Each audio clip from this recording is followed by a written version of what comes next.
नमस्कार दोस्तों, आप देख रहे हैं न्यूज शिखांश। हम में है दम सच्चाई को सामने लाने का।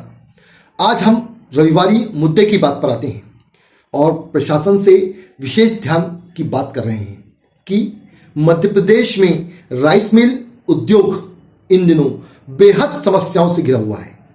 अधिकांश मिल बैंक डिफाल्टर होने की स्थिति में है। वर्ष 2024-25 मिलिंग पर दी जाने वाली अपग्रेडेशन राशि नहीं दिए जाने संबंधी आदेश आज दिनांक तक जारी नहीं किए गए हैं। उपार्जन वर्ष 2023-24 और 2024-25 मिलिंग के अंतर्गत मिलर्स को धान, चावल लोडिंग अनलोडिंग का भुगतान किए जाने संबंधी आदेश भी आज दिनांक तक जारी नहीं किए गए हैं और न ही राइस मिल द्वारा जमा की गई बोरियों पर राज्यांश का उपयोगिता व्यय राशि का भुगतान आज दिनांक तक नहीं हुआ है। 2025-26 उपार्जन वर्ष 2025-26 में मिलिंग हेतु जो नीति जारी की गई है उसमें किसी भी कंडिका में पूर्व वर्षों की तरह भारतीय खाद्य निगम ने चावल जमा करने पर रेशो अनुसार अपग्रेडेशन राशि संबंधी बात नहीं लिखी गई है। इस संबंध में जिला राइस मिल एसोसिएशन के अध्यक्ष आनंद ठाकरे जी से हमारे द्वारा बातचीत की गई कि आखिर राइस मिल एसोसिएशन इस मुद्दे पर क्या अपनी राय रखता है और राइस मिलर और प्रशासन सरकार के बीच में कब अनुबंध हो रहा है। इस पर राइस मिल एसोसिएशन के अध्यक्ष आनंद ठाकरे ने अपनी समस्याओं से हमें अवगत कराया और उन्होंने कहा कि सभी राइस मिलर स्वतंत्र हैं।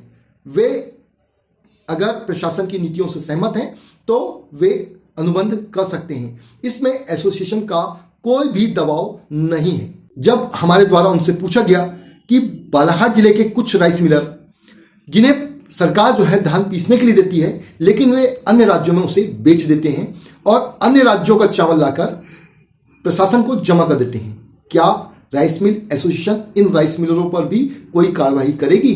तो उन्होंने अपनी बेबाक राय रखते हुए बताया कि अवश्य जरूर इस बार जो है अगर कोई राइस मिलर इस प्रकार के कार्य करता है तो उन पर कड़ी कार्रवाई की जाएगी। आरओ का ऐसा है कि जो हमने 2023-24 और 2024-25 में जो मिलिंग का कार्य किए थे उस समय 2023-24 में मार्कफेड एजेंसी थी मध्य प्रदेश सरकार के लिए काम करने के लिए, जो मिलिंग का कार्य उनके द्वारा कराया गया था। और उस समय उन्होंने जो आदेश जारी किए थे मिलिंग पर देयक राशि, अपग्रेडेशन राशि और परिवहन चार्ज, उसका भुगतान नहीं हो पाया था। हमें ये आशा थी कि ये लोग 2024-25 की मिलिंग के समय कर देंगे। फिर हमने 2024-25 की मिलिंग कर दी है। लेकिन 2024-25 में मध्य प्रदेश सरकार ने निर्णय लिया कि अब मार्कफेड हमारी एजेंसी नहीं रहेगी। नागरिक आपूर्ति निगम को उन्होंने अपनी कार्य एजेंसी बनाया। बिल्कुल, तो एकदम नया डिपार्टमेंट हो गया नागरिक आपूर्ति निगम। क्योंकि हमारा पैसा वहाँ कई सालों से हम काम कर रहे थे तो प्रदेश के सारे मिलरों का पैसा मार्कफेड के पास फंसा रहा। लेकिन मिलरों ने सोचे कि चलिए अभी नया डिपार्टमेंट नागरिक आपूर्ति निगम बन गया, क्योंकि चूंकि चावल का कार्य वही कर रहे थे। लेकिन फिर धान का भी उनके पास आ गया। तो इस वजह से हमने 2024-25 में भी मिलिंग का कार्य कर दिया। लेकिन 2024 की भी मिलिंग की राशि क्या रेट से दे होगी, कब दे होगी, इसके आदेश पृथक से जारी होंगे, ऐसा उन्होंने मिलिंग पॉलिसी में लिखा था। लेकिन उसके आदेश अभी तक जारी नहीं हुए हैं। अच्छा। दूसरा 2025-26 यानी वर्तमान वर्ष की जो मिलिंग पॉलिसी बनी है इसमें 90% चावल एफसीआई के में परिधान करना है जी। हाँ, और 90% जो परिधान करेगा उसको भी 60 रुपए दिए जाएंगे। अच्छा। हाँ, और उससे कम जो करेगा उसको 10 रुपए मिलेंगे। क्योंकि 67 किलो चावल की पूर्ति होती नहीं है तो उसकी प्रतिपूर्ति के लिए मध्य प्रदेश शासन ने अपग्रेडेशन के नाम पर एक संभावित राशि, जो एक मापदंड में तय था कि 20% के रेशो में इतना रुपए, 40% के रेशो में इतना और 60% के रेशो में मिलिंग करने पर इतना रुपए दिया जाएगा। लेकिन अब वो उसको भी नहीं मान रहे हैं। उनका कहना है कि अपग्रेडेशन का हमने पैसा प्लांट को अपग्रेड करने का दिया था, हमने चावल को अपग्रेड करने का पैसा नहीं दिया जी। तो वर्तमान में ऐसा है कि हमारे जो राइस मिलर बंधु हैं पूरे मध्य प्रदेश के, उनके ऊपर आर्थिक बोझ इतना ज्यादा है सर कि लोगों की किस्त 2 लाख 4 लाख, फिर कि 2-3 साल से हमको जो मिल राशि मिलना वो नहीं मिल पाई है। 5 साल से एफसीई में जो हम लोगों ने ट्रांसपोर्टिंग किया उसका भी पैसा नहीं मिल पाया। तो पूरा मध्य प्रदेश के राइस मिलर आर्थिक संकट से जूझ रहे हैं भाई साहब जी। और अभी तक मतलब हर साल मिलिंग चालू होने से पहले भोपाल में मीटिंग बुलाई जाती थी माननीय प्रमुख सचिव महोदया और प्रबंध संचालक महोदय एक बार मीटिंग पर चर्चा के लिए मिलरों को बुलाते थे जी और उसमें कुछ कमियां रहती थी, उस पर पुनर्विचार होता था, लेकिन अभी तक ऐसी कोई जानकारी भोपाल से भी नहीं आई है। जी साथ ही कलेक्टर महोदय जो होते हैं, उपार्जन समिति के अध्यक्ष होते हैं हर जिलों में, उनके द्वारा भी अभी तक राइस मिलरों की मीटिंग नहीं बुलाई गई है। जी तो अभी ऐसा कुछ संकेत है नहीं। हालांकि अनुबंध हर साल 1 नवंबर से चालू होते हैं, जैसी खरीदी चालू होती है अनुबंध भी हो जाते हैं, लेकिन अभी तक सरकार की तरफ से सिर्फ ये कहा जाता है कि आप मिलिंग के अनुबंध करिए, राशि क्या दी जाएगी, कब दी जाएगी, इस पर कोई जानकारी नहीं है। आप एक प्रकार से कह सकते हैं कि अब सरकार ने मन बना ली कि हम राइस मिलों के संचालन के लिए पैसा खर्च नहीं करेंगे। जी इसी वजह से आप लोगों ने अभी तक अनुबंध नहीं किया। जी, इसी वजह से, क्योंकि सरकार का पक्ष सरकार ने खुलकर नहीं रखा ना। अब आप लोग 90% चावल अब आप लोग की क्या रणनीति है आगे?